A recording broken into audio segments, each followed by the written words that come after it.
Darren, welcome to Locked In, or shout out to Spotify for having us in LA right now. And I think you might be our first correctional officer that works San Quentin. We've had a couple inmates from there, but I think you're our first one. We had, do you know Hector Bravo? I don't know if he works San Quentin, but he's a correctional officer. He was on the show last year. He's a lot younger. And he makes content about being a guard, and he got all the way up to, I think, like lieutenant or something in the system. Oh, wow. He has a YouTube channel. You should definitely check that out. He's a really good dude. Oh, cool. I will. And he kind of like exposes all the the craziness in the California system. Right. But thank you for being a listener of the show, and thank you for coming out here today. Oh, yeah. Awesome. Thank you for having me. Did you grow up in California? I grew up in San Jose, California. Okay. Yeah. I grew up... I was born in Los Gatos, but grew up in San Jose. Big family? Good family. Had a brother, a sister, mom and dad. So I had, one sister, one brother. And middle class, average family. Growing up, dad worked hard, and now just me and my brother left. Everybody else has passed on. What did your dad do for work? He worked at a dairy plant making ice cream. Oh, wow. Yeah. Do you get a lot of free ice cream growing up? Remember, the It's? It sounds familiar. They're like ice cream in the middle with cookies and chocolate covered. Yep. They started making those when they first were, I don't know, invented's the right word, but the first, they came out. And if the cookie or chocolate was wrong on them, they got to bring them home. Oh, so boxes of them. That's cool. Boxes of them. That's like in prison. I was telling someone that when the food expires at like McDonald's and stuff, they send it at least to the feds. We were eating McRibs when they took it off the menu. Oh, wow. I thought of that because I saw an ad earlier of the McRib being back, and I just remember the months we ate McRibs as like a side dish at the chow hall, which was pretty funny. That's awesome. What did your mom do for work? She worked like at some machine shop, and then she cleaned houses and just little odds and ends stuff. So no one was in law enforcement? Nobody was in law enforcement. My brother was in construction. My sister had odds and end jobs. And then my brother went on to be a fireman. And he eventually retired as a fire chief. How would people describe you in school? Were you into the gym like you're into it now? No, I was little in school. I wasn't picked on, but I wasn't nerdy. I was kind of a car guy, a gearhead, and just average guy, kind of blended in. Like I said, I never really got picked on. Every once in a while, someone would try to like bust a pencil over my head. I thought it was cool. Go ahead and do that.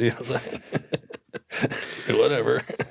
Did you know at a young age you wanted to get into law enforcement around that time period, or? No, I wasn't sure. I had thought about it. I had taken some classes in community college, and then I thought I was going to do that, and then I got hooked up with some friends, and they were involved in the motorcycle group, the Hells Angels. So I thought maybe I'd try that. I thought it's cool, right? Everybody wants to do that and wear those patches. I don't care what people say, they do. People go, oh, I don't want to say, okay, you're lying. Anyways,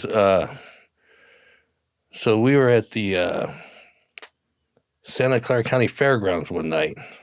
One of the guys had his full patches. The other guy was a prospect. And we're walking by, and there's a booth. Now, this is 1985. I don't know what year you were born. But 10 years after that. I wasn't even a thought yet. So 1985, I'm walking by a booth, and they have a whole setup with pictures of San Quentin. And a correctional officer's working the booth. There's a recruiting booth. So I stopped to look at the pictures. I thought it was kind of cool, the history and everything. Wow, this is kind of neat. And the guy says, you want to work there? I'm like, no, I don't want to work there. I'm 20 years old. I'm not even 21 yet. I'm 20. I said, no, I don't want to work there. And so I start to walk away. He goes, well, you sure take an application? I'm like, no, I really don't want to work there. And so my one buddy who was with me stops and turns around and goes, hey, man, leave the kid alone. He said he doesn't want to work there. He goes, well, how much? He doesn't even know how much we make. I said, okay, well, how much do you make? He goes, we'll start you at the academy. I think it was $1,800 a month. I'm making like $1,000 a month. Let me see the application. So I take it and I leave, right? I don't give it much thought. I think it was September of 85. I filled it out. I only put 2 jobs down that I had. I asked for 10 years. Well, not that I had that much experience, but I sent it in and kind of forgot about it. And then I don't know how many months went by. It wasn't that long. A month or 2 went by, and they got a hold of me to go do another test, like a physical agility test, and there was an oral board.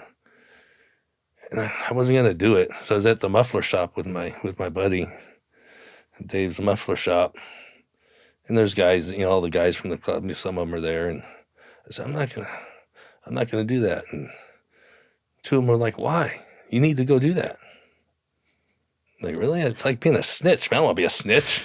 They go, no, man, you need to go follow through with that job.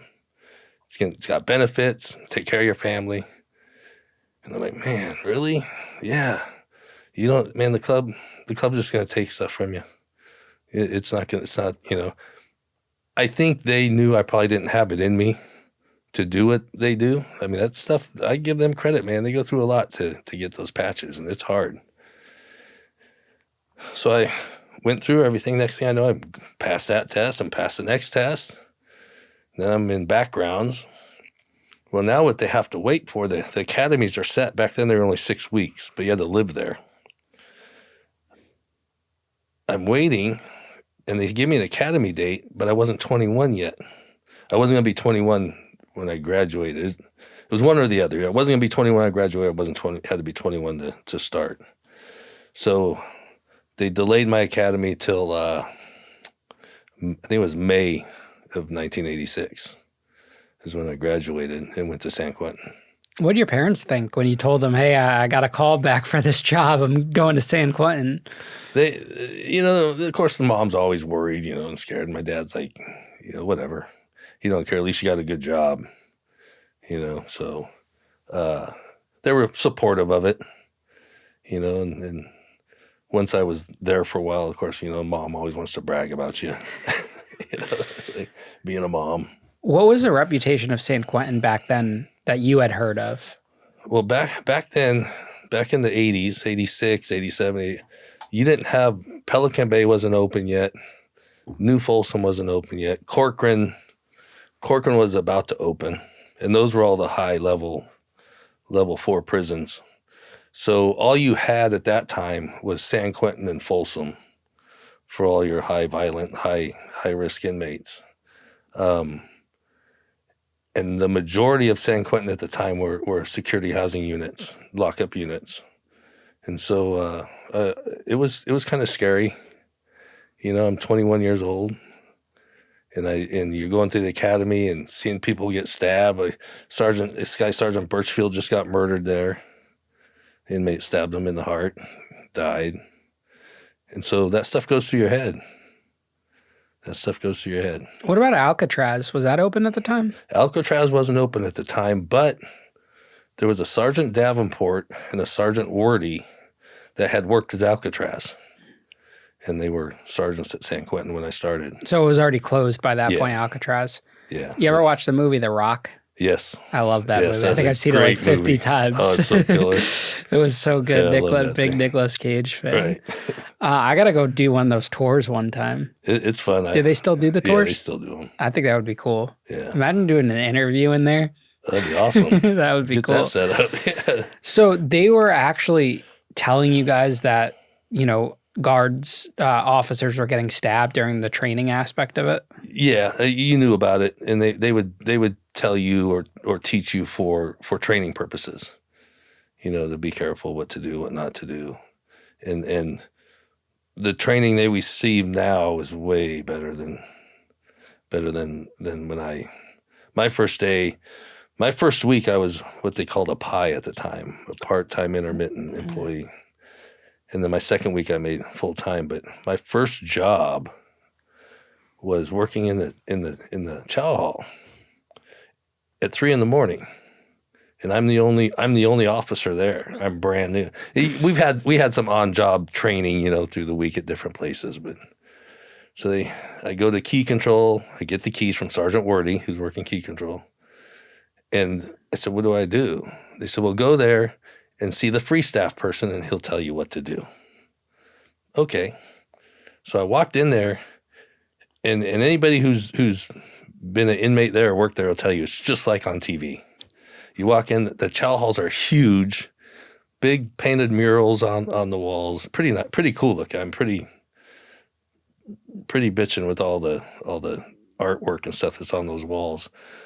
But it's just like any movie you've seen or TV, and I was just like, I don't know. I mean, I don't know if I can do this. So I go and I see the cook, and he goes, "Oh, talk to inmate," I can't remember his name, it's inmate Smith or whatever, and he'll show you what to do. I said, okay. So I go to him. I go, "Hey, man," what? He goes, "Oh, you're new." I said, "Yeah." He goes, "Oh, okay, another fish." They'd call us fish. I said, okay. She goes, "Well, come with me. I'll show you what the keys are for. This key's for that. This key's for that." He goes, "And let me show you the hot room where all the knives were and utensils and stuff." He goes, "In a little while, more inmates are going to come in here, and they work here, and they're going to ask for tools and stuff to work." I said, okay.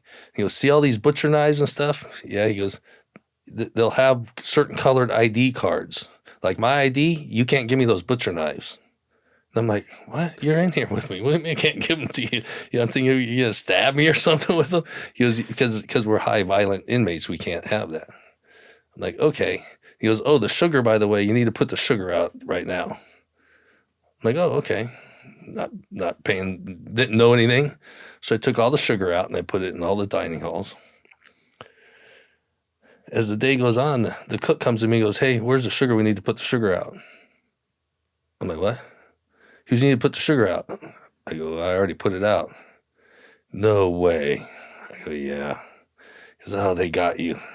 We don't have, sugar's like gold in here. We don't have any more sugar.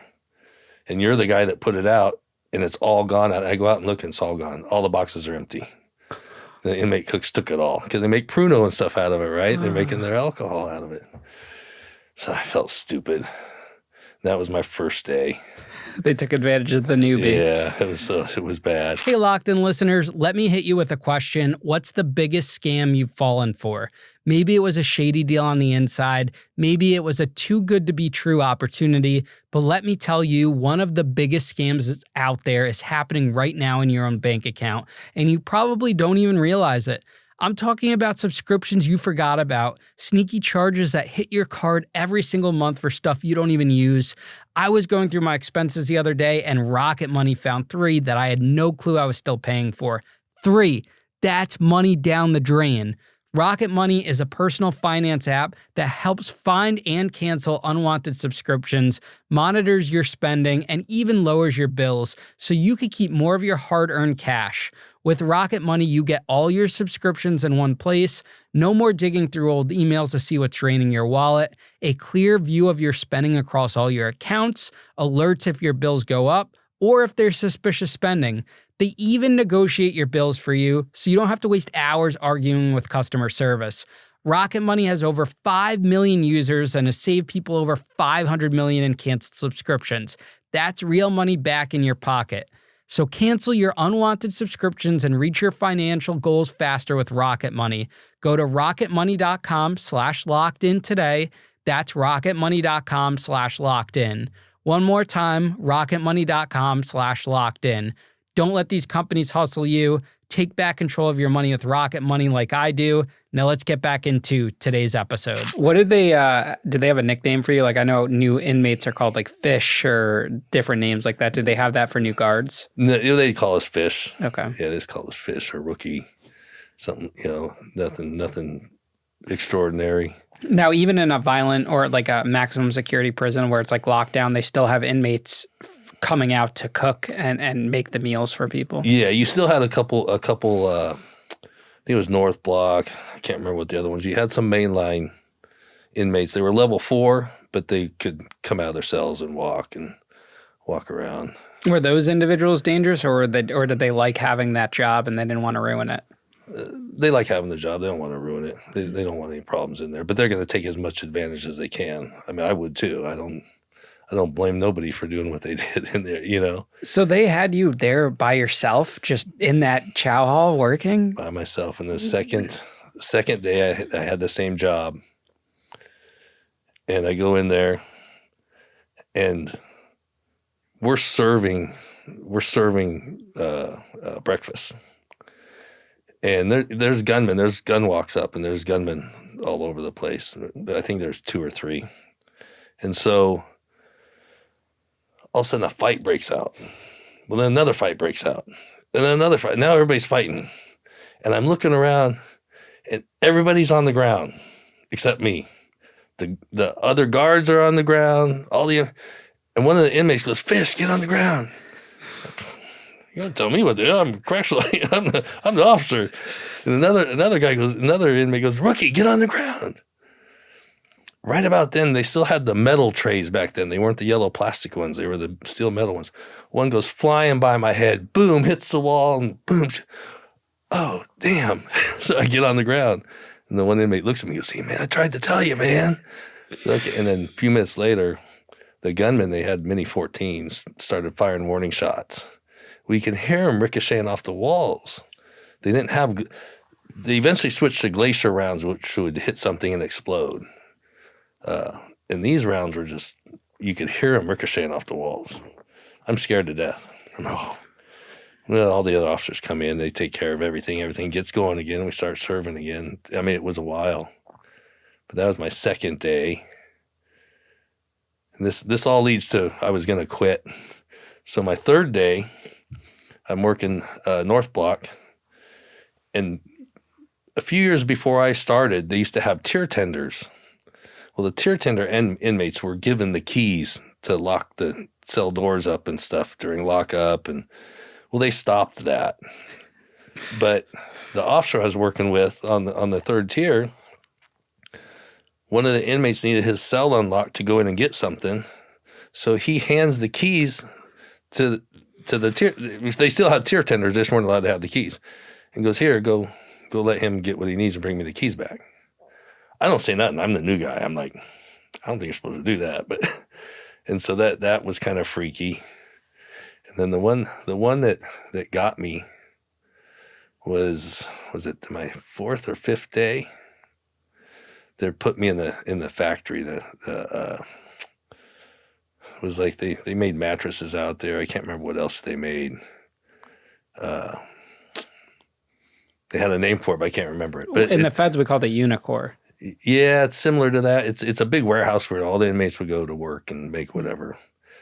And the place is huge. There's 2 officers, me being the new guy, and then the old guy, the old officer. And back then we didn't have alarms.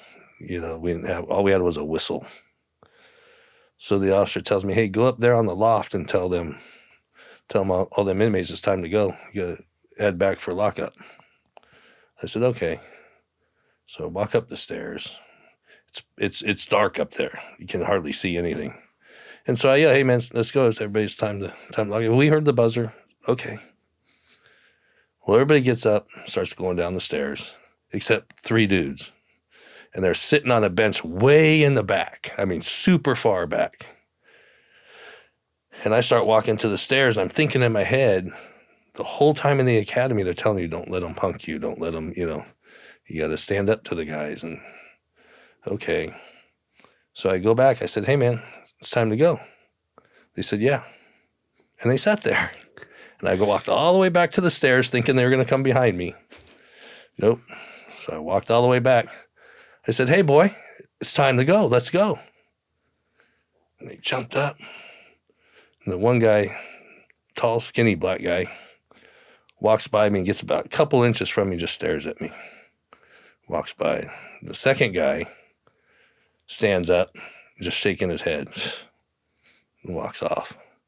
The third guy stands up, huge. I don't know if you knew who Michael Duncan Clark was, but this guy was just gigantic. Muscles coming out of his neck, just everything.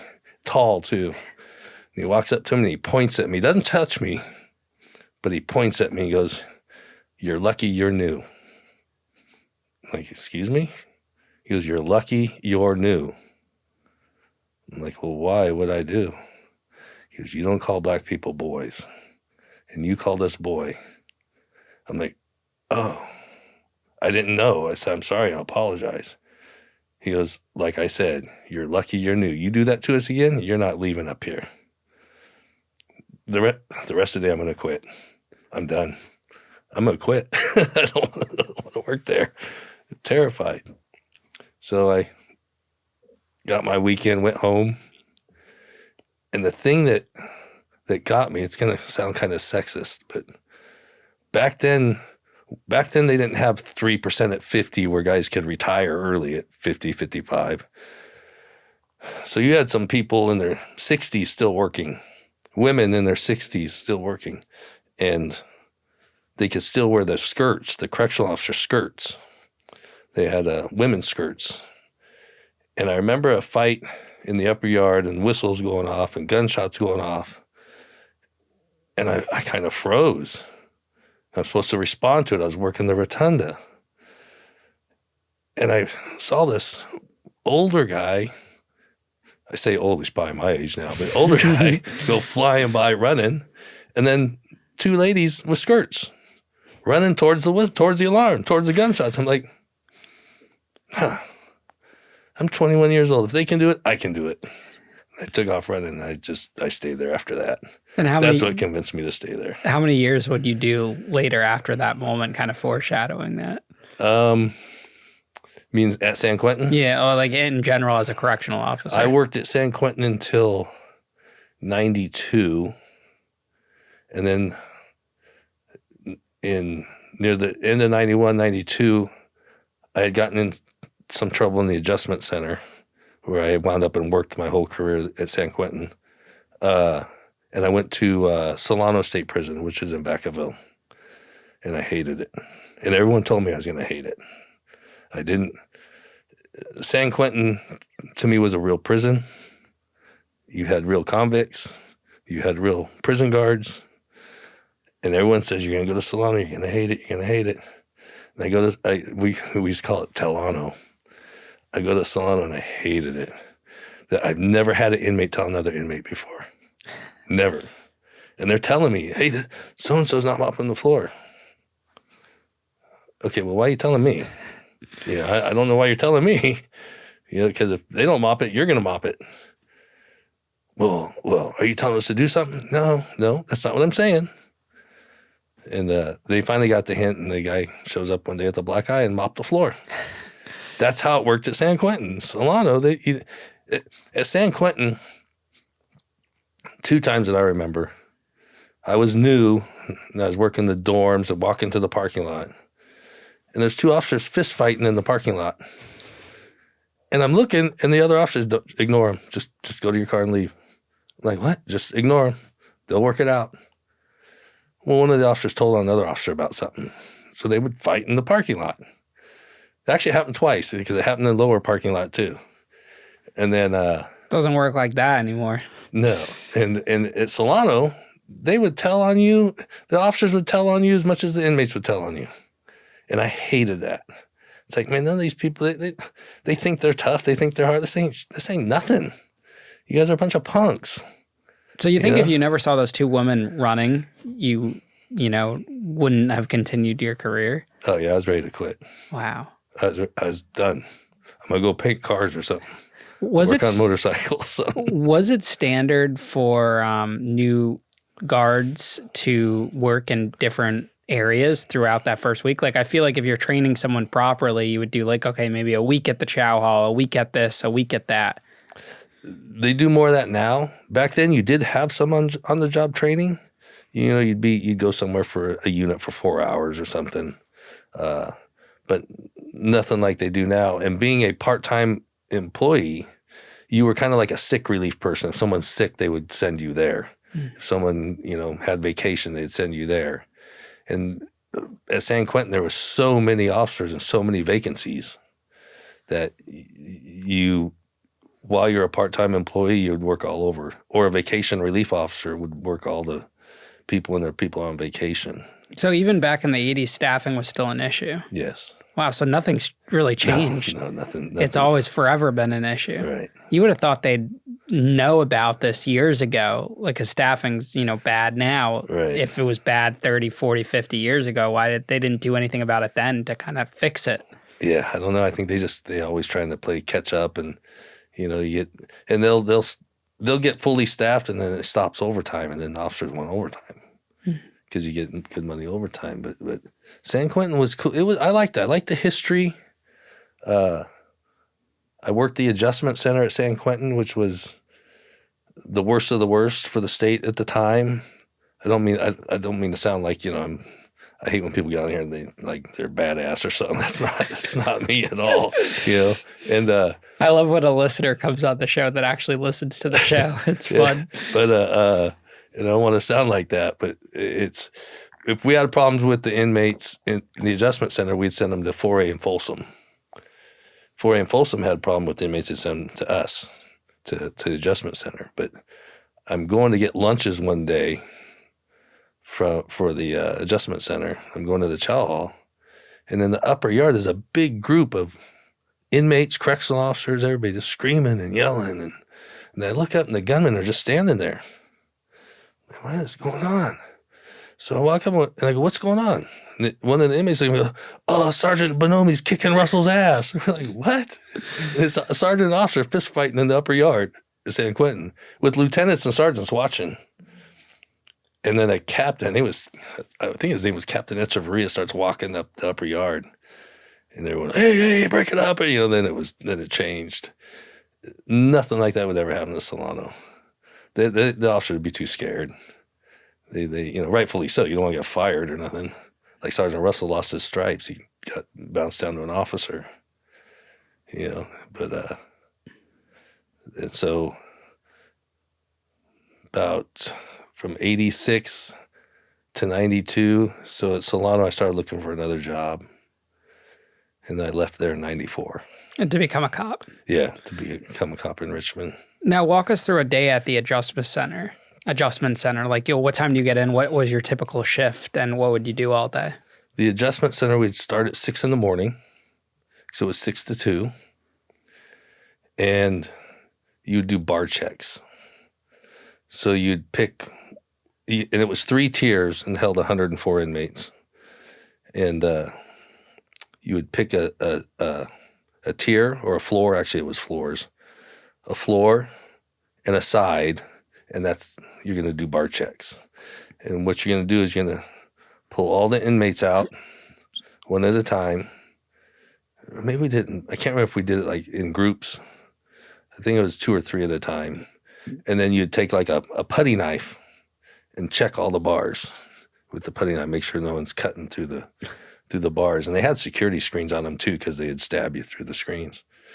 And then you put them back, and then you would start running yard. Graveyard shift had already fed breakfast, or they were in the middle of feeding breakfast when you got there. And you start running yard, and depending on what group goes to yard, it was either like the Northern Mexicans and the white boys, or Southern Mexicans and BGF. I can't remember if I have that straight, but it's been so long since I worked there. But you had groups, and they were all gangs, BGF, Crips. Crips couldn't go with the BGF. Norteños couldn't go with the Southerners. And so you'd run yard, and once they're out in the yard, there's 3 separate yards back then, and you had 2 gunmen. When you're done with the yard, then you start running appointments. Anybody had to go to the hospital or dentist, a lot of them, or attorney visits, or any kind of interviews, So you'd do that, and then you'd feed lunch. And what we used to do, all the inmates would get a dessert in their lunch, like a pie or something. And I'm gonna dry snitch on myself right now, but we took the desserts out so they wouldn't get them, and we'd use them to have the inmates do stuff for us, like clean the showers, or they did something decent for us, we'd give them to them as rewards. And then if there used to be this guy, Frank, I still talk to Frank. I talked to Frank in September. So Frank would clean my showers for me, and I'd give him the pies, and I'd give him extra lunches or extra stuff when it came time to serve the lunches. Well, the guy next to him saw me do it one day. So now I'm having to give it to both of them so he don't tell on us about me giving it to him. And Frank doesn't want nobody to know that he cleans the showers for me. So it just kind of evolved into eventually someone filed a complaint.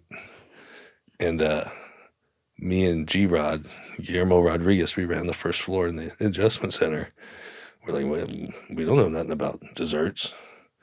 And the associate warden at the time wanted to see under the stairs. So someone told that they were under the stairs. And it sounds funny because they never used to, I just went through, they never told on us. But the inmates, they'd tell on the officers if they could because they wanted their desserts. We open it and she looks in there and there's 2 boxes of just desserts. I'm like, I don't know how those got there. And that is eventually why I wound up and went to Solano. And that associate warden became the warden at Solano. So when I put in the transfer, because they were going to give me a different job.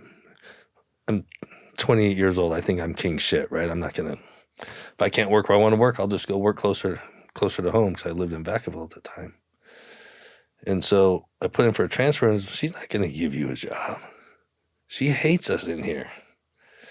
So I applied and I talked to her on the phone and I got picked up at Solano and transferred. So she took me still. Now the inmates, a typical day for them, were they in their cells all day except for rec? They were in their cells all day unless they were, I'm sorry, I forgot that part. If they're on the yard, they're on the yard all day. If they're not on the yard, then it's their shower day. And we'd have to run them to shower. And it took 3 people to take 1 inmate to the shower. So 2 officers, the inmate had to be handcuffed, and you had to have your batons out.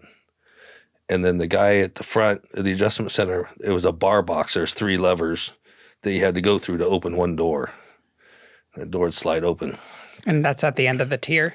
Yeah. So you would just holler down, 6'4", or, whatever it is, whatever the cell number was. The showers were at the front.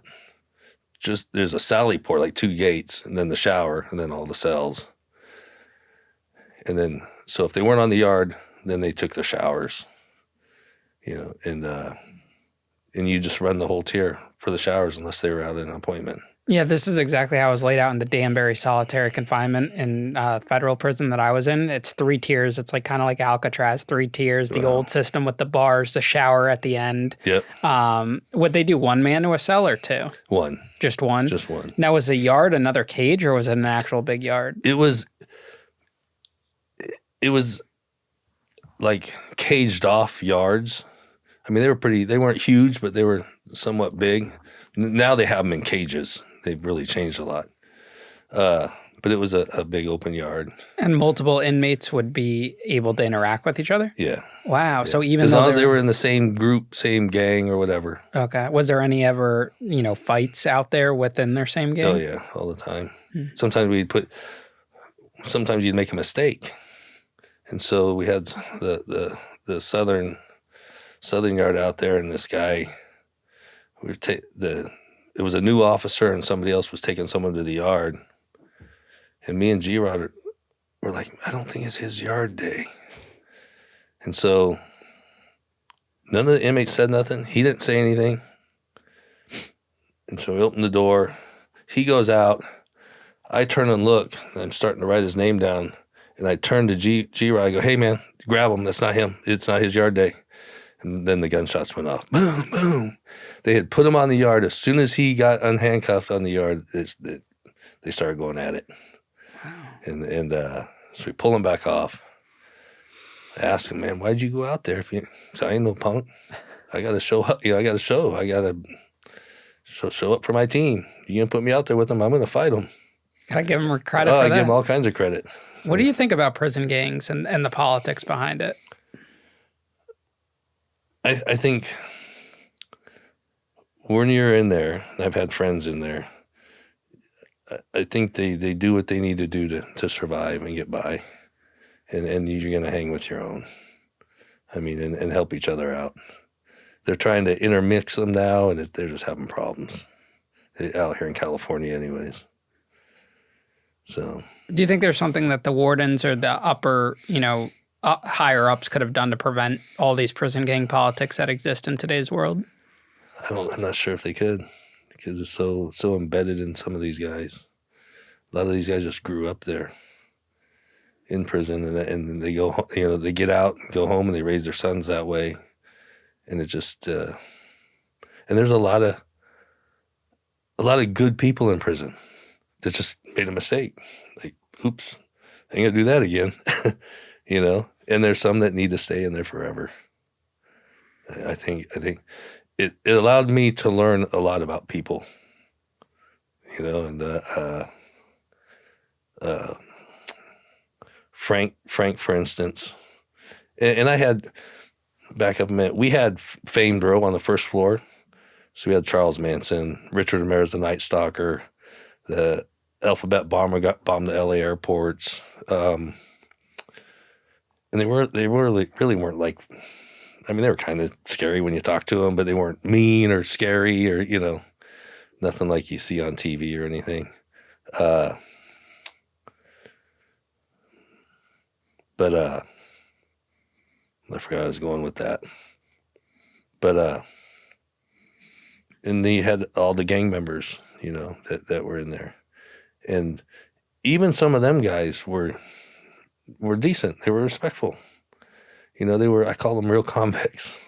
Probably sounds bad, but you got real convicts and you have punk inmates. Why do you think some of these individuals could do horrific things to people, innocent people, and be so like well-behaved, normal inside like that to you? Man, I don't know why. 'Cause they're crazy. There's I remember talking to Richard Ramirez, the Night Stalker, and he would tell you stories, because we'd put him in the holding cage sometimes to hold, and he just kind of talk and BS with them. And he had no emotion to any of it. And it wasn't him, though. It was his friend. His close friend did all this stuff, not him. He tells a story of his friend breaking into a house in San Francisco. And once he's in there, he realizes there's a large party going on, and there's nothing, he can't do what he wants to do. So he's hiding in the closet because he can't get back across the hallway to go out the window he came in. And eventually, after about a couple hours, he got out and got out of the house. Well, the thing that trips me up a little bit about it is, to this day, there's a family in San Francisco who had Richard Ramirez, who's killed 14 people by then, hiding in their closet, and they have no idea. They have no idea to this day that he was in there.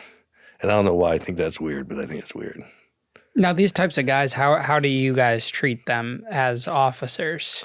Like the Charles Manson and Richard Ramirez, do you guys look at them differently, like from a security standpoint? Yeah, I mean, they were in the adjustment center, so they were the highest security you could go anyways. Anytime you escorted them, you had to have two officers with them.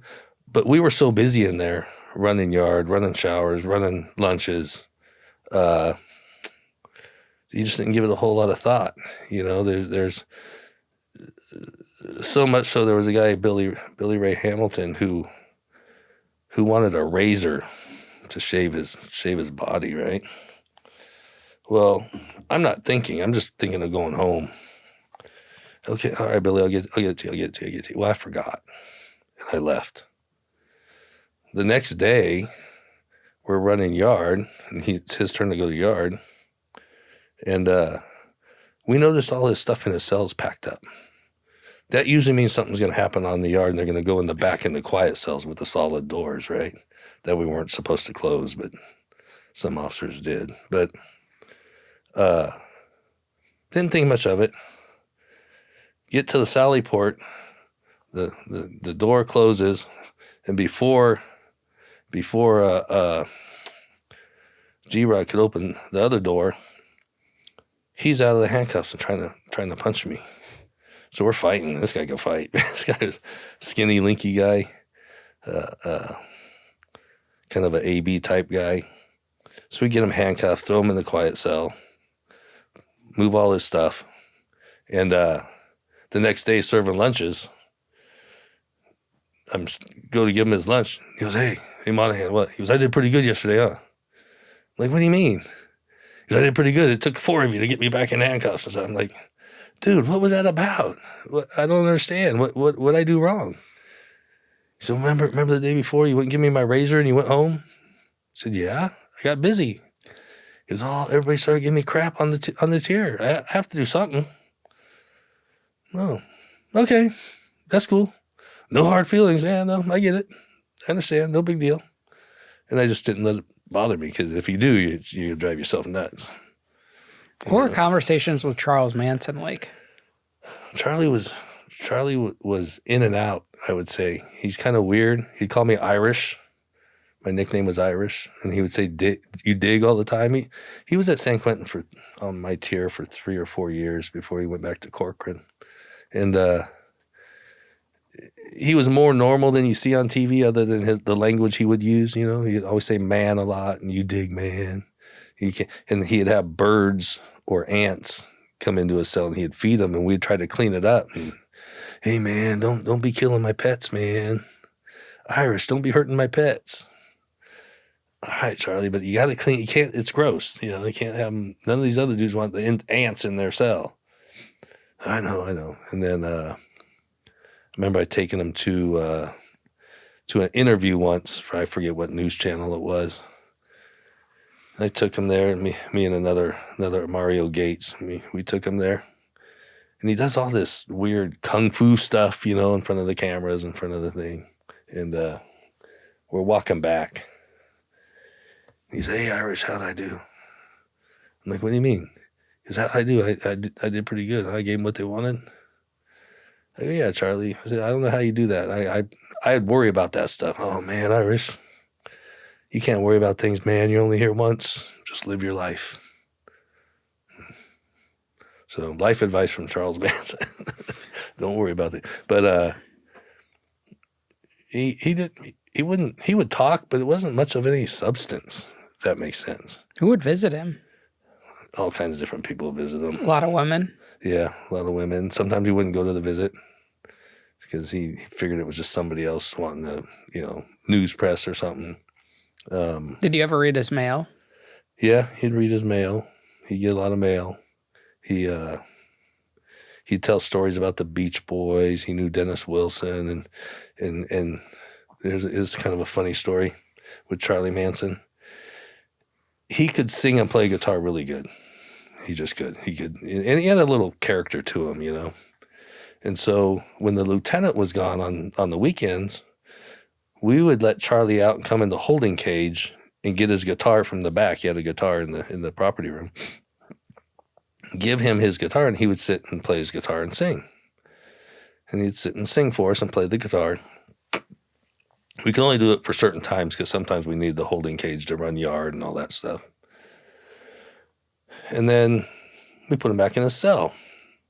Well, it's about 1:30, and I'm going home at 2 o'clock. And his cell's all the way at the end. And he's yelling, Irish, come down here. I'm like, what? I'm going home, Charlie. No, come down here, man. Come down here. All right, so me and Mario go down there. I'm like, what's up? And he hands me this card that he drew. And he says, here, give this to your wife for her birthday. I'm like, what? I go, Charlie, how do you know it's her birthday? Oh, man, I just know things, you dig? I go, Charlie, how do you know it's her birthday? And he just put his head down and kind of like, oh, man. I'm like, dude, Charlie, I'm not going to leave here until you tell me how you know it's her birthday. He goes, all right, you really want to know? Yeah. Well, remember I was in the holding cage? Yeah. He goes, you went right there in the office, picked up the phone and called her and told her happy birthday. I'm like, oh, okay. Because we didn't have cell phones or nothing back then. Those were the only phones we had. I'm like, okay, so he's paying attention. He's always paying attention to everything that's going on. You know, that freaked me out until he told me how he learned it was her birthday. Do you want to show the audience the card? I can. If you want, if you're comfortable with it. Yeah. Where is it? probably not even supposed to have it. Well, I mean, I think the statute of limitations is pretty past by now. I hope so. Yeah. It is pretty crazy that someone like that wrote you a card. You know, it's probably worth a fortune. Yeah, I don't know. I wondered about that. Just showed up to that camera right there. That's crazy. So that was the birthday card. Did you give it to her, or you kept it to yourself? I home and just kind of kept it. I told her about it. What did she say when? She I don't want that. That's definitely a first on the show. That's freaky. Did you ever like do research on him and ask him specific questions, or you didn't care? No, not really. I just didn't care. Do you think guys like that, when they're at that stage, are just freely talking about whatever because they want to get it off their chest? I think some do. Some I think convince themselves that they didn't do what they did. Like the Richard Ramirez? Yeah, like Richard Ramirez. He put it off onto somebody else when he'd tell the stories. There's some that accept responsibility for what they did and they're just doing their time and want to go home. There was a guy, I want to say his name was Stanley. Smart guy, super smart. Very, most people would like him. But he was going to federal court in San Francisco and we held him as a federal inmate, safekeeper. And they'd come get him and transport him back and forth. Well, they suspected him of over 40 bank robberies. Well, he was so smart, he was his own lawyer. And so he got to keep all the evidence. And it's funny because one time I'm walking by and he goes, Monahan, come here. He goes, look at this picture for me. I'm like, what? He goes, they're trying to say this is me. And it's a guy standing on the bank counter with a small sawed-off shotgun, holding it to the head of a security guard. And he's got this like nylon hoses over his head, like a mask, but the women's leggings. And I go, yeah. He goes, what? I go, dude, that's you. You can see it's you. No way, really? Come on, man. He got mad at me. I'm like, you asked me, that's you. Oh, all right, I'm gonna have to think of something else. This guy, and he's so smart. He's trying to think of his case on how to get out of some of these. But talking to him, he said, yeah, I did some of them. And I said, well, what was the mistake? He goes, we didn't even need the money. He goes, I was fine. I would do a couple and be set. This is back when banks held money in the banks. And he had a partner, and they would do them up and down around the USA and here in the U.S. He goes, our mistake is we took on a third person. Took on the third person, hit a bank. Him and my partner got caught. My partner doesn't say a word. They don't find anything on him, nothing. And the other one told on both of them. Wow. And that's why they're going to court. Well, that's what they say. The best the crimes that you don't get caught for are the ones you do alone. Right. You can never involve someone else. Right. What did these cells look like in the block you worked on? Like, what was in there? What were some of the commissary items they could get, if anything? Well, the way the adjustment center worked at that time, now it's inhumane. Apparently, they can't. And they would get in trouble in a regular security housing unit. They would assault staff or another inmate or something, and they would come to us. And they started on the first floor. And you look in the cell; it's not very big. I don't forget what they are, 6 by 12 or something. The bed is a concrete bed. It's just built into the cell with a mattress on top of it. And then the toilet is your typical steel toilet with the sink on top. And the first floor, all they got was a sheet, a blanket, underwear, and I think maybe half a toothbrush. But they didn't get blues yet. We'd have to give them blues when they went to the yard. And that changed my first year I was there to where they could have blues in their cell and stuff. And a couple inmates at the end, like Charlie and them, they could have normal stuff. A soap, bar soap. If they did decent for a while there, then they'd go to the second floor where they could get another pair of blues, another blanket, and some of their personal items. TV, radio, if someone wanted to send it to them. If they did good there, they'd go to the third tier. In the third tier, they could have everything they could have in any other security housing unit. A TV and a radio, their clothes, some of their property from the property room. If they did good there, then they would go back out to a security housing unit. I call them regular security housing units. Not that there was one, but So no mattress for those bottom floors? oh no, they had a mattress. Okay, on top of that. Yeah. But the guys on the bottom floor, they would only be allowed in boxers, no t-shirt or pants? Right. Wow. Right. But that changed within the first probably 6 months or so I was there. Was it cold or hot in there? It's cold. AC cold. Or? No, it was just cold. All the windows broke. Just like on TV, you see that they wouldn't fix the windows. And all the tiers had the cement beds. It's an old unit. A lot of history to it.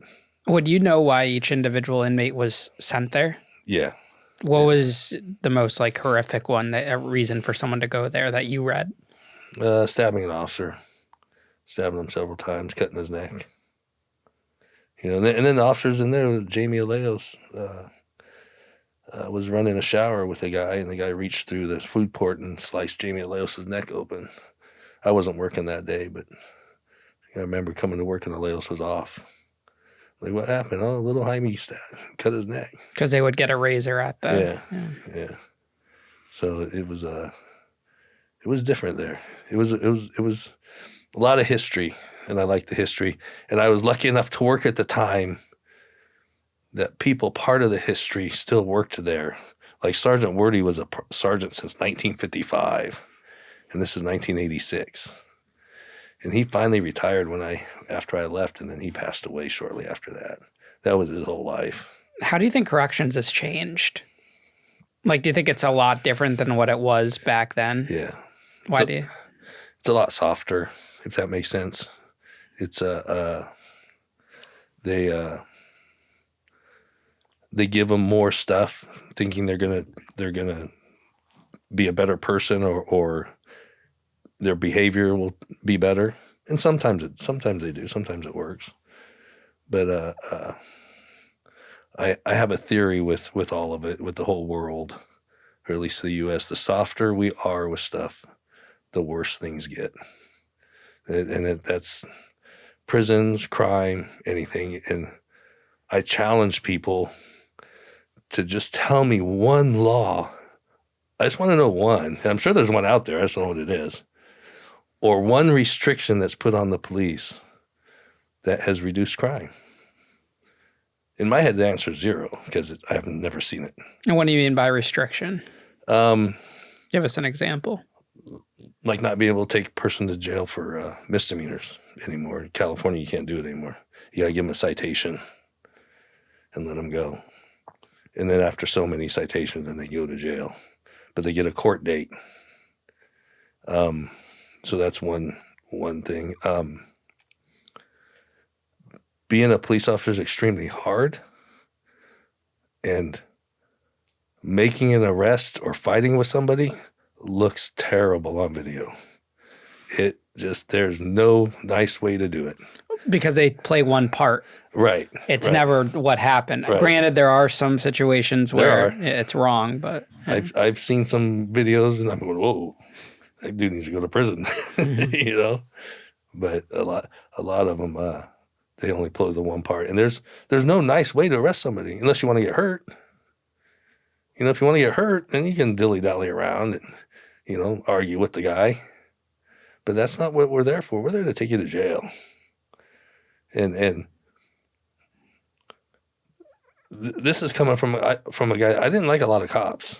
I just to me it was kind of a job, and you could tell the difference of people that it's their life. It's like that's who they are, man. I'm a cop. It's like, yeah, you're really nothing, man, but you know that's what you want to do. And so I didn't like those kind of cops, and jumping around a little bit, but like fighting. I remember going to a call of domestic violence when I was in patrol. I wasn't in patrol whole long at Richmond, and I just fast forward this, but we'll clean it up. I go in there, and I ask the lady, did he hit you? No, and I look over at him, and he's a big guy. And I look at the TV, and he's watching TV. He's watching UFC fights. Well, I look, and it's him. I'm like, is that you? Is that you on TV? He goes, yeah. I go, what do you? He goes, well, I'm getting ready for another fight, so I'm watching the films and stuff. Oh, okay. And he stands up and he's huge. And this night we're super busy. We've already had 2 shootings, 1 homicide. I remember that because everybody was tied up. And I remember taking that call by myself, thinking, oh, I'll be okay. And I tell him, hey, if I have to come back here and, something happens to your wife, you're probably going to have to go to jail. I know. And he had been drinking. And this is where I get into where, we're not there to fight you. So I leave. I'm shagging calls. I'm going bouncing around because nobody's available. Well, that call comes out again. Hey, I forget what the code was, but this is what's going on. This address. I don't have a cover. It's 10-4. I'll take it. As I'm getting closer, I'm thinking, oh, wait a minute. I said, call El Cerrito and have an officer from El Cerrito come over to the city next door. And they're pretty far away. And they said, 10-4. So I go, knock on the door. She opens the door. She's got a bloody lip. Her eyes all messed up. And I walk in, and he's pacing in his chair. I'm like, hey, man. His last name was Silva, but it wasn't the big famous fighter Silva back then. But I go, you have to go to jail, man.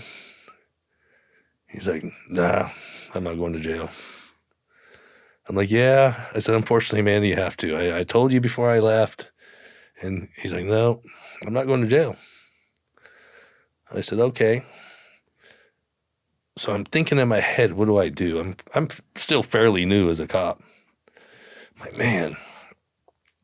I said, okay. And then he pipes up and goes, I can kick your ass. What do I do? I mean, I'm a big guy, but I can't, can't fight like that guy, right? And so I'm like, okay. I said, well, check this out. And I'm trying to think real fast. I go, my job's not to fight you, man. My job's to take you to jail. So if you don't want to go, I can get about 6 or 7 guys over here, and then we can fight you, and you can go to jail, and you get more charges put on you, or you can just come with me right now. We'll walk outside. I'll put the handcuffs on you outside so your kids don't see. And you can go to jail and deal with it. And he's looking down, and he looks up and he goes, you know what? I never thought of it that way. Okay, I'll go to jail. And I'm thinking, whoo, I'm so lucky. I don't want to fight nobody, not that guy. And so I took him to jail. That's funny. Yeah. Did working corrections before you became a cop help you do the job better? Big time. Why do you think that? I think working the prisons, like I said, there's a lot of good people in there. The good people that you would be friends with, that they just made a mistake. And you realized that just because they have a gun with them or did something wrong, doesn't make them a piece of dirt on earth, So you just treat them like respect. I learned how to talk to people and treat people, Not that I'm all that. I just do, And I think that every police officer should go work in a jail or a prison.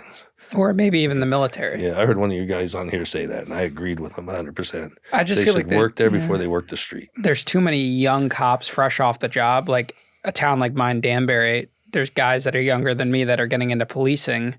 I've probably seen more real-life experience being in prison myself than they have, and they're given all this power with a gun and a badge. Right. It's totally different, And I feel like that could get to their head. It does. You can see it in them. Myself as a cop could see it. Other cops that are just like, man, you're messed up. You can't. They usually learn within the first few years. They usually, they get their face smacked or something happens to them where they're, whoa, they're not going to listen to me just say I got a badge. And I got to talk to them different. But there's a lot of them that their whole life like that. Yeah, because it does teach you the respect thing. And I wonder if someone ran the stats and did the research on how many cops that have a military or correctional background are the cops that do the bad things that we read and see on social media, if there is any. Right. Because it's just a different demeanor about the whole thing. Right. Now, I feel like you're the perfect person to ask this to. What's the difference and definition between a convict and an inmate? To me, a convict is somebody like Frank. He accepted what he did. He's dealing with it. He has respect for everybody. But he's also hardcore. He's not going to let nobody push him around. No other inmates are done. That's why Frank was in the adjustment center. And they don't tell on anybody. I don't know why I had an issue with that. But they would not tell on somebody to get the advantage over something else or to reduce their crime or their sentence for their crime. They would just do their time and come out. And then you have inmates that will do whatever they can not to go to prison, which is fine. You got to legally, that's fine, but don't tell on everybody so you get less time to go to prison. Own up to what you did. Have respect. We would, coming from the prison, going to the street, we would chase somebody and catch them. And I don't want to say we'd tune them up or nothing because he didn't beat nobody. All that people always say that it's not. But you might land on them a little hard, and handcuff them.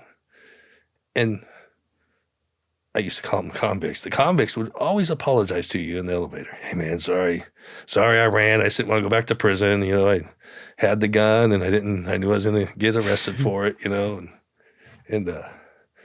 then the more or less punks or inmates, I want to see your sergeant. I'm going to complain. You twisted my wrist. Well, yeah, if you didn't run from me, it probably wouldn't happen. But that's inmates and convicts. It's almost like a generational thing. The old timers just want to do their time and get out and go home. Or the lifers, they knew they were in there for life, so they didn't want any problems either. They were the easiest guys to work with. Yeah, because their conditions can always get worse. Right. Just some people would think they don't have anything to lose, but there are the things that make their everyday life, a little bit easier in there. Right. How long were you? Oh, what were you going to say? No, go ahead. How long were you a police officer for? And what was the highest rank you got to? I was a police officer for about 21 years, almost 22 years. And I retired out as a lieutenant. And I had a kind of a dream career as a police officer too. I had it great at San Quentin working adjustment. If you worked in the adjustment center, you were somebody. And you would strut around like I work in the adjustment center. Sounds stupid now looking back on it. But you were handpicked to work in there. So I had it good in there until me and Rodriguez got in trouble and they're going to send us out. Oh, because of some desserts. Well, it was desserts, and then this guy got accidentally hit with the door. He had kicked some officers come in from yard, and then when I closed the door, it accidentally closed too soon and smashed him. And so we were all in trouble for that. Rightfully so. And I never treated inmates bad. Not at all. There's no reason to, especially in that unit. There's no reason to treat anybody bad. But then I went to Solano for a couple of years and hated it. And then I went to Richmond and had a dream career in Richmond. I almost didn't really want to retire. Do you like policing? I liked what I did. And from the story I told you from the beginning about being a snitch, it was probably the worst you could be. I went to Richmond. I was a police officer I was in patrol for about a year, maybe a little over a year. And then I got selected to be on the street narcotics team, which we rode dirt bikes. Wow. There was 8 of us on a dirt bike. And back then, you didn't have, I think you had pagers, but you didn't have cell phones. So you had the dope dealer still on the corners. And Richmond, California is, I don't know if you heard of Oakland, California. Of course, yeah. Pretty bad. Richmond's just as bad, smaller. But, and so a lot of guns, a lot of shootings. I think we had 64 homicides one year of a population of 100,000 people. That's, more than one a week for a small city. But the dirt bikes, They call us biker boys. And that way we could just chase people. We could chase them downstairs, through the apartments. We could sneak up on people.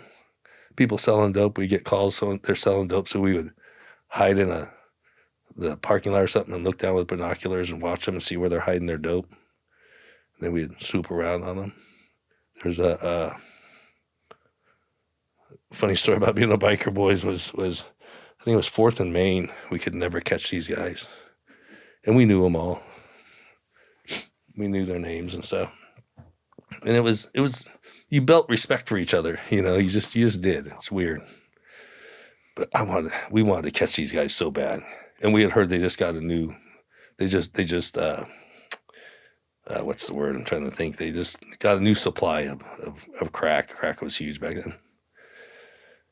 And there's probably 7 of them out there. And we're trying to devise this plan to catch them. Because when you're riding, people would yell 5-0, 5-0, or whistle. And we could never get close. I said, let's come from different directions in this place. So you 3 go down this street, you 3 go down that street. I'm going to go down this street. And they're under the carport of this apartment building. And I want to catch them so bad. I come flying in there. And I'm going too fast. And I hit my brakes. I fall. My bike slides up right in between all of them. And I'm laying on my back, and they're all looking down at me. And nobody's coming. They're taking too long. Well, they all run. And this one guy, Phil, he comes running back. An inmate, or not an inmate, but I still called him inmates for some reason, but he was, a crook. Suspect, yeah. Suspect. Comes running back and looks and goes, Monohan, you okay? Yeah, I think I'm going to be okay. And I'm trying to get up. He goes, okay, I got to get this. And he reaches down, grabs his gun that he dropped on the ground, picked his gun up and took off running. And I'm just sitting there like, oh my God, I can't believe this happened. That's funny. Yeah, but he came and checked on me and still took his gun and ran. When you retired, did you miss it? Like one day you're a cop and then the next day you're not. What's that feeling like? After so long in law enforcement. Yeah, I didn't miss it. I didn't miss it the first 6 months or year. But then when you realize you're nobody, you're not. I had the coolest lieutenant job you could ever have. And when you're not Lieutenant Monohan anymore, you're going, man, what do I do now? And the good thing for me was I had the business in Vacaville going, so I kind of ran that, kept me busy, kept my head out of it. So everybody at the gym just called me Big D instead of Lieutenant Monohan. Some of the guys at the gym would still call me Lieutenant Monohan. But my job at Richmond is after I was working the dirt bikes, then I went to Undercover Narcotics. That must have been fun. Plain clothes. And that was fun. There's a bunch of all kinds of stories with that one. Give us your best undercover story. The best undercover story was I'm buying dope. I'm buying meth from these Hispanics that are connected to the cartel out of there's always some kind of slim connection. How real it is, I don't know. Everybody makes stuff up. But every drug dealer is connected to the cartel. Right, exactly. And so the first buy I did, I had a Harley as my undercover vehicle. So I rode up on my Harley and met him in a parking lot in the van. I got in the van, I was just buying an ounce of meth.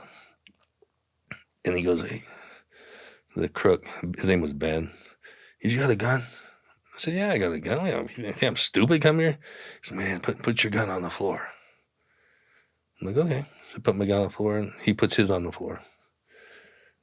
And he sells me an ounce. He goes, okay. No, everything's good. So what do you want next? I said, oh, no, I'll get a hold of you. Well, we were working with the FBI, the task force, and DEA, and they were supplying some of the money for us to show them. So I order up, I do another buy in the van of a pound of meth. Again, on my Harley, I buy a pound. And I leave, and now I order 5 pounds. And my cover was it's for somebody else. It's not for me. I'm just the middleman buying it and making a little bit of money. So we set it all up in these apartments in the ghetto in Richmond. And we had pagers. So he paged me and I went to the phone, called him. He goes, hey man, I'm all set. Well, we had surveillance set up on the place. We had a SWAT team ready to move in. And FBI was having a fit because I was going to take the money with me upstairs. They hate when you show the money. This is their money. So I have Ben come down and look at the money in the trunk of the car. And they had a fit about that, the FBI. And I don't hear it because I don't have a radio, but they're telling all my partners, tell them to get out of there. Cut, we're done. Well, everything went fine. We go back upstairs. Well, Ben, the crook, he's mad at me.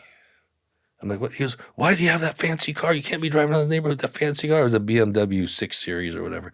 I said, it's not mine. It's Mark's. They live in Marin. That's the cheapest car they have. What am I going to do? It's not my money. All right. So we go upstairs. I'm pretty comfortable at this point. There's kids in there. His wife's there. His brother's there. He goes, let's go in the bedroom. So I go back in the bedroom, and he's got 2 pounds. I go, what are you doing, man? He goes, well, take the 2 and pay me, and then I'll get the other 3. I'm like, nah, man, can't do that. He's like, what do you mean? I said, the deal is for all 5. Again, it's not my money. It's somebody else's. I don't want them pissed off, just like you don't want it. Man. Okay. So I leave. And now the FBI was having a fit again. What are you leaving the dope there for? You can't do that. Well, I did. We're going to get 5, you know. We're going to get it big. Time goes on. While they're doing surveillance, they're telling me, hey, all the kids are leaving. The wife's leaving. They're pulling some carpet upstairs. Okay. And I'm listening to this, right? I'm sitting in a car waiting. Finally, the pager goes off. So I call him. He goes, hey, Dave. I went by Dave. Yeah, what's up? Hey, I have it. It's all here. I'm like, okay. So I asked the case agent, I go, did anybody else show up? He goes, no, nobody else showed up. He just made everybody leave.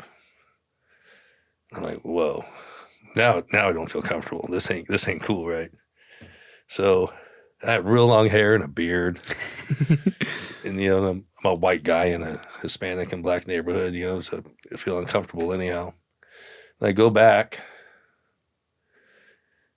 I'm nervous. And I tell Mark, I go, man, I don't know about this. And he was my partner at the time, driving the car. So I get out, and I don't go upstairs. I wait. And finally, Ben and his brother, I can't remember his brother's name, he winds up and gets killed over this. But comes downstairs. And he's like, what are you doing? Come upstairs. Bring the money. I'm like, no, man, it's not. Where do you have all 5 pounds up there? I know he doesn't, but I can't tell him I know he doesn't, right? He goes, oh, man, it's coming. It's on its way. I said, all right, well, we'll just hang out. He goes, okay, yeah, we can hang out here. They're coming. It's coming. I'm like, okay. Well, these two mopes pull up. We call them mopes. These 2 Hispanic guys pull up, you know. I don't think they were citizens, but but 2 Hispanic guys pull up. And Ben looks at me and goes, okay, it's here now. Let's go upstairs. I'm like, okay. So those 2 guys go up first. And then Ben and his brother go up, and I'm behind them. And I walk in, and the carpet's laying in the living room.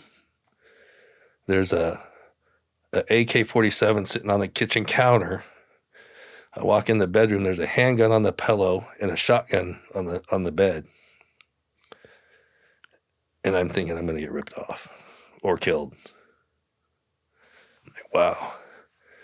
And so Ben's brother throws the 2 pounds that were originally there on the bed.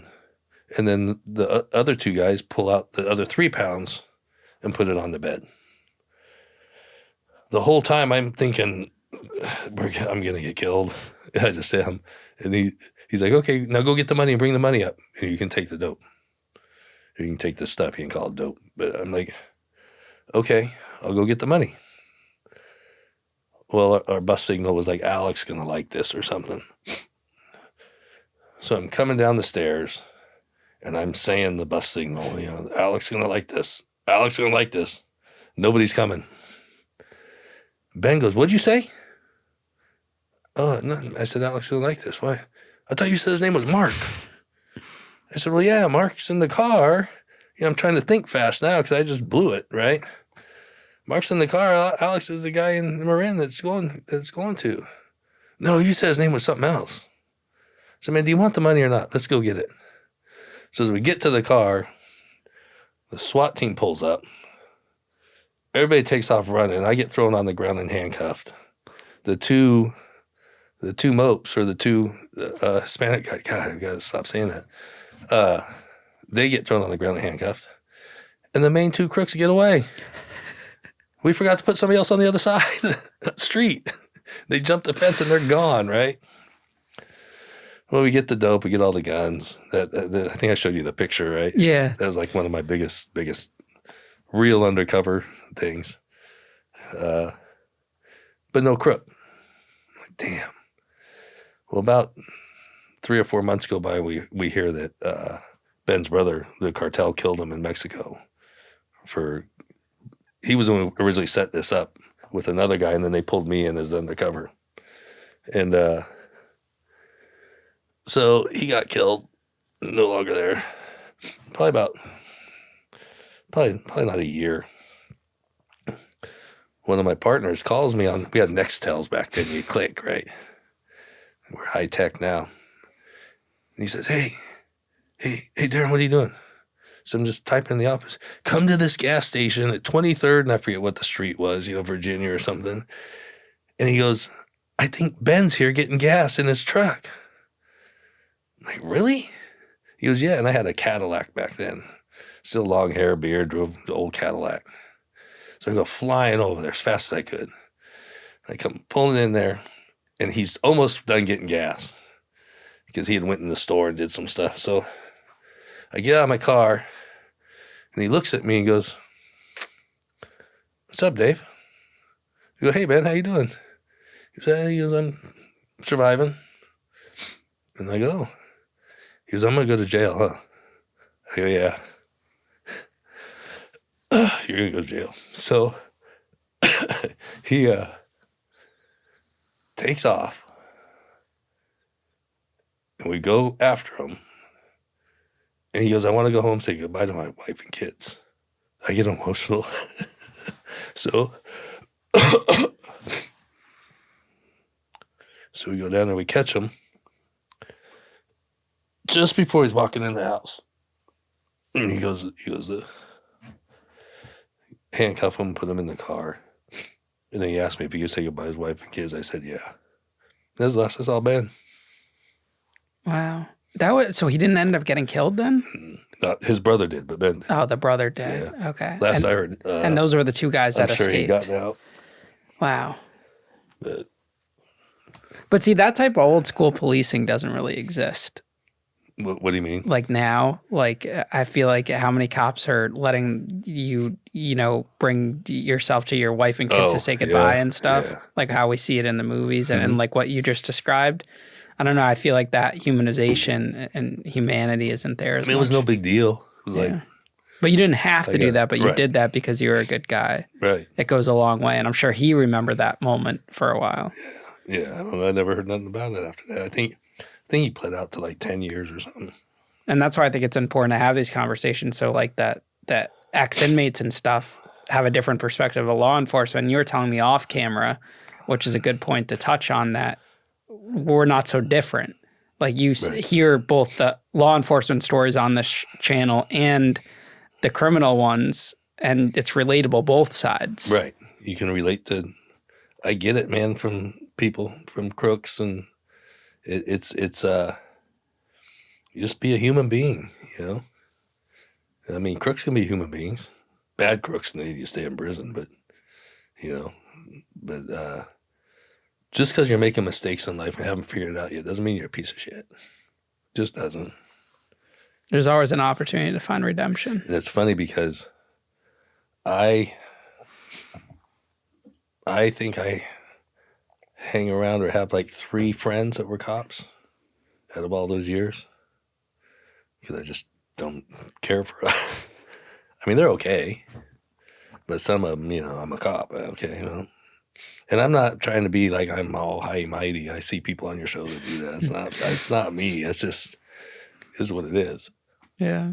Well, Darren, I appreciate you coming on, and I appreciate you bringing us. These are your buddies' energy drinks. You designed the logo, though, or? Yeah, the logo's from my gym. Okay. This is the gym you own, or the? I own 10% of this company. Okay. It's the mastermind of this guy, David Poole and Mark Fabiani, who used to work with me as a cop in Richmond. So he designed that and started it, and trying to get it going, taking off.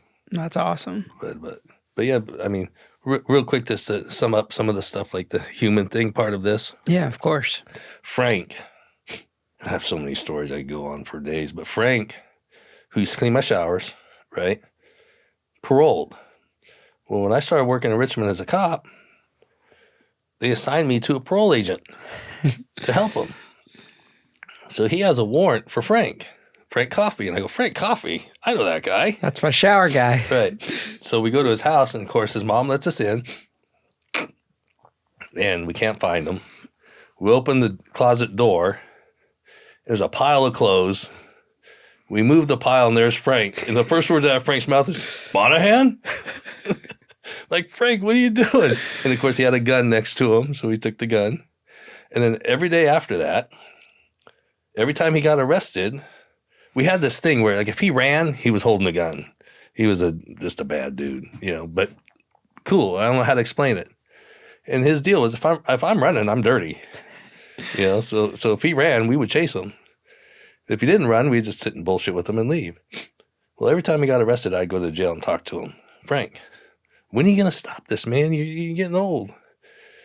And then I got promoted to sergeant, and I ran the gang firearm and parole unit, because we have parole agents assigned to us. And I ran that. And I come to my office one day, I get a phone call, a message. Monahan's Frank Coffey. Call me at this number. He goes, I want you and Thurl was his parole agent. I want you guys to come to my wedding. I'm getting married. I got a job driving a truck out of Reno. And I couldn't go because I already had something else going. And then I hadn't heard from Frank after that. Got invited to his wedding. He said, you guys would always tell me, when are you going to stop? When are you going to stop? And then here in September, I got his phone number and called him. And he's been clean and sober and out of prison for 18 years. Wow. His kids, he has 2 kids that never even knew he was in prison. I mean, they know, but they don't know, Yeah. Know it. And he'd been married and divorced, but he's doing good. What does he do for work? He drives a truck out of Reno. Tell him to come on the show.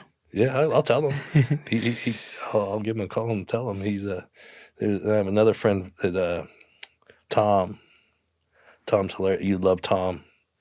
He loves telling people that me and him were in prison together. I said, no, Tom, you were in prison. I was a prison guard. Big difference.